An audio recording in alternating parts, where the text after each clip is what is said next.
Have you ever felt like your past mistakes still condemn you, even after asking for forgiveness? And what if I told you there's a hidden episode in the Bible that reveals not only Jesus' most striking act of mercy, but also a life-changing destiny that few people know about? A true story of redemption that might reflect your life today. A story that shows God not only forgives, He defends you when everyone else wants to stone you. What you're about to discover goes beyond a simple biblical lesson. It's a spiritual mystery, a divine sign hidden in Scripture, revealed only to those ready to be fully restored. Today, we'll talk about the adulterous woman. Yes, the one dragged before Jesus to be stoned. The one whose life hung by a stone. But what no one explained is, what happened to her after the miracle? How did her story end? This video is not just a Bible study. It's a spiritual journey, a confrontation with your past, a promise of restoration, and you're here for a reason. God brought you here because this story speaks directly to you. You'll discover that there's a hidden power in Jesus. Forgiveness, a force that not only saves, but rebuilds, lifts, and forever transforms a life. And there is a final truth of revelation in the second to last teaching of this video. That may unlock a blessing you've been waiting for, but to receive it, you need to stay until the end. And you will, because this isn't just a story, it's your story too. Before we begin, I want you to comment, "Peace in Christ." Write it as a sign that you're ready to receive this message. Do it as an act of living faith. And like this video not for me, but because when you do, YouTube will show this message to others who, like you, are being judged by their past and need to know that God's grace has no limits. Subscribing to this channel is more than a click. It's an act of faith. Many of our brothers and sisters don't have a church nearby, and this channel has become a spiritual refuge for them. Be part of this community, and remember, those who persevere to the end will see God's glory. Now prepare yourself, because what you're about to learn could change your life forever. Reflect on this. What would you do if Jesus stood between you and the stone meant to destroy you? Imagine the tension in that square, the dust rising from the feet of those dragging the woman, shouts, stones ready to fly, and in the midst of all that chaos, one man stoops to the ground and writes with his finger. He doesn't react to the scandal. He doesn't join the judgment. He simply writes. That man is Jesus. The passage in John 8:1-11 is one of the most impactful stories in the New Testament and one of the clearest revelations of God's heart. Teacher, this woman was caught in the act of adultery. The law of Moses commands us to stone such women. What do you say? Jesus remains silent and writes in the dirt. Have you ever wondered what he wrote? Some believe he wrote the secret sins of the accusers. Others think he simply drew as a symbolic act. But what matters most isn't what he wrote. It's the pause, the holy interruption of human judgment to allow for divine mercy.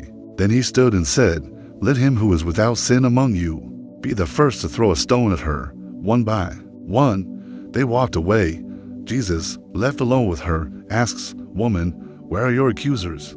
Has no one condemned you?" "No one, Lord," she replies. And Jesus says, "Neither do I condemn you. Go and sin no more." Do you feel the weight of those words?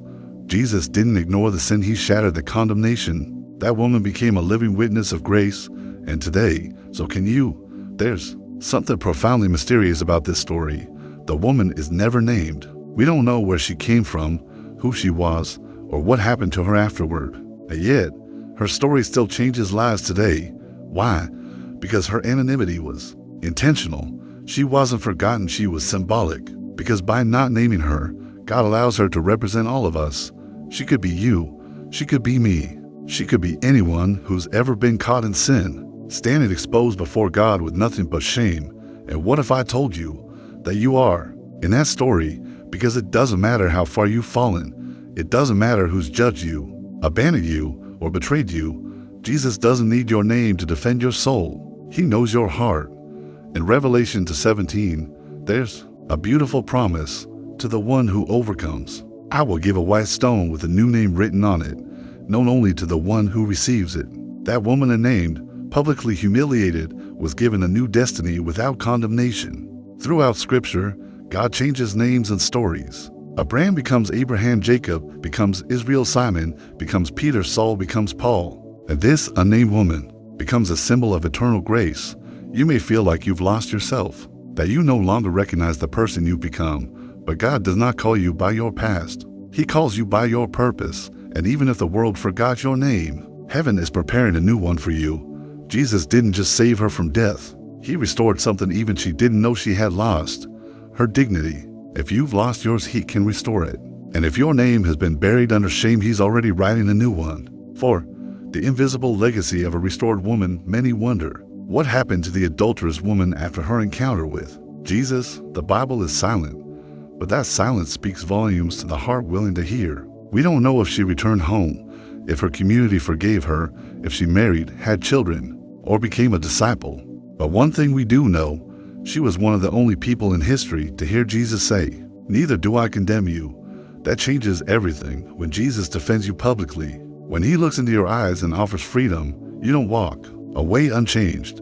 Though she vanishes from the pages of Scripture, we can be sure she became a living sermon of grace. She may not have preached with words, but her life did. Imagine her returning home, her neighbors whispering, the men who once took advantage of her now avoiding her gaze. But she no longer hides, because when you've been restored by Christ, you walk differently. Invisible doesn't mean forgotten. Her name might not be written in the Bible, but it's etched in the heart of heaven. And now ask yourself, what legacy will your life leave after your encounter with Jesus? You may never stand on a stage, but your attitude, your peace, your silence, your love will preach to those who knew who you were. You don't need a title. You don't need fame. You just need evidence of grace. And when your transformation speaks louder than your past, you become proof that God still rescues. Go and sin no more. With those words, Jesus ends the public scene. But the real story was just beginning. Forgiveness isn't the end of the road. It's the beginning of a new journey. The woman was now free from the threat of death, but she faced a new challenge. Living as someone who had been forgiven is not easy. The world remembers what God has already erased, and sometimes we do too. Jesus didn't say, "I'll follow you to make sure you behave." He gave her something harder, freedom with grace. That's the test. Will you walk in newness or fall back into what nearly destroyed you?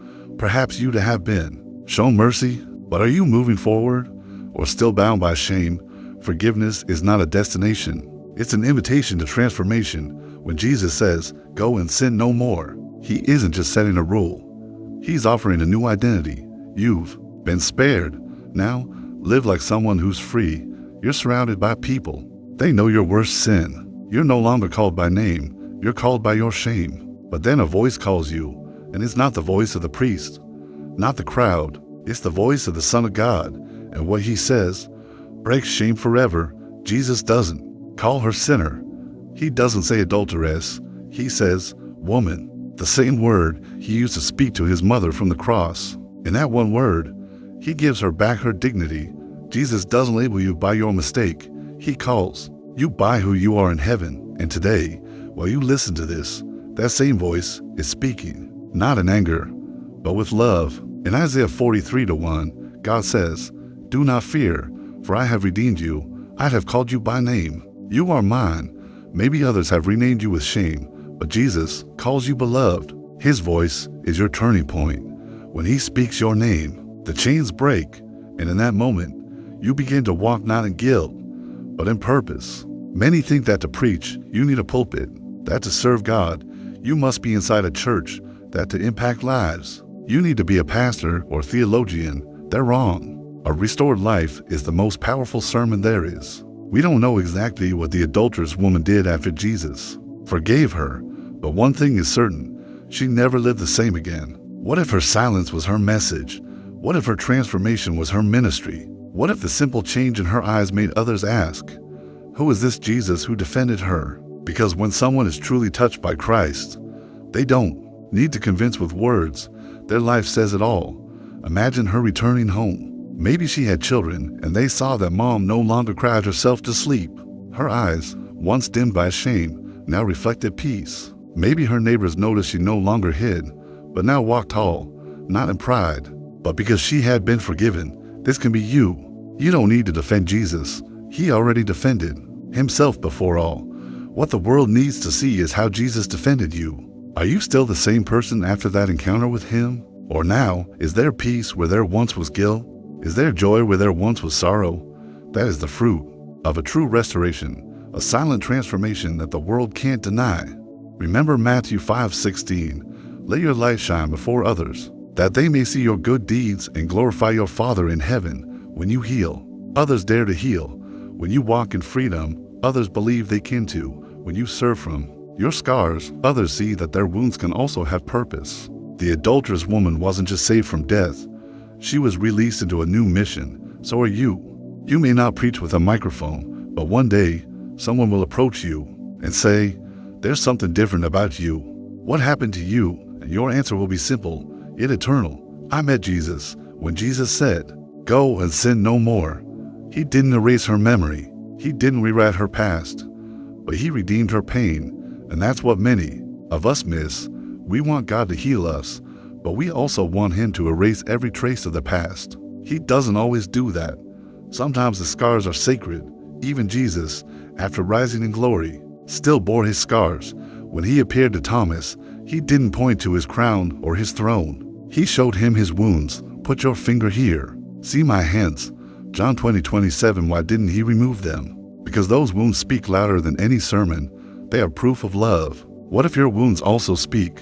What if what you've tried to hide is exactly what God wants to use? The woman likely continued to hear whispers, but it no longer hurt because Jesus had touched that wound. Maybe you've been marked by abortion, divorce, abuse, betrayal, spiritual failure, and you thought, "I'm disqualified. God can't use someone like me." But listen, you don't have to hide your story. You have to place it in the hands of Jesus, because once he touches your past, it no longer condemns, it begins to testify. Your life becomes a living altar where his mercy was poured out. Remember 2 Corinthians 1-4. He comforts us in all our troubles, so that we can comfort others. You were not restored just for you. You were restored to restore others. Don't bury your testimony. Let God use it, because it's living proof that Jesus still forgives adulterers, heals the broken, and calls the fallen. If you ever thought your past disqualified you, prepare to see how God flips that idea upside down. In Scripture, the ones who impacted the most lives were often those who had fallen the furthest. Moses killed a man, then led a nation. David committed adultery, yet was called a man after God's own heart. Peter denied Jesus, yet preached the first great revival. Paul persecuted believers, then wrote most of the New Testament. A woman caught in adultery becomes a timeless symbol of mercy. Do you see the pattern? God doesn't choose based on reputation. He chooses based on redemption. Those who have fallen the deepest are those who understand grace the most. That's why their words pierce the heart, not because they preach from pride, but because they speak from a place of mercy. Maybe you ask, how can I help others when I'm still healing? And the answer is, you don't need to be perfect, just willing. You don't need all the answers, just be a witness of what Jesus has done for you. Luke 7:47 says, "He who has been forgiven much loves much." Maybe everything you've lived, all the shame, all the tears, all the pain, was shaping you to love deeper. You, who once thought you were unusable, are the very vessel God wants to fill and pour into others. If you've made it this far, you need to know something.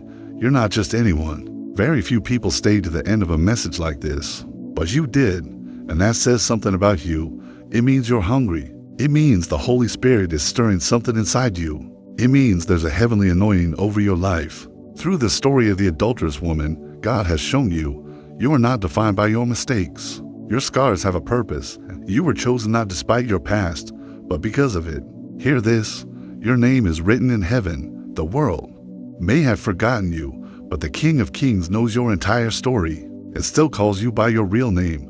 Now, like that woman, you are free, but not just free from sin, free for purpose. Write in the comments, "I was forgiven, and now I'm a vessel for the kingdom." Say it to show you made it to the end. Say it to show your commitment.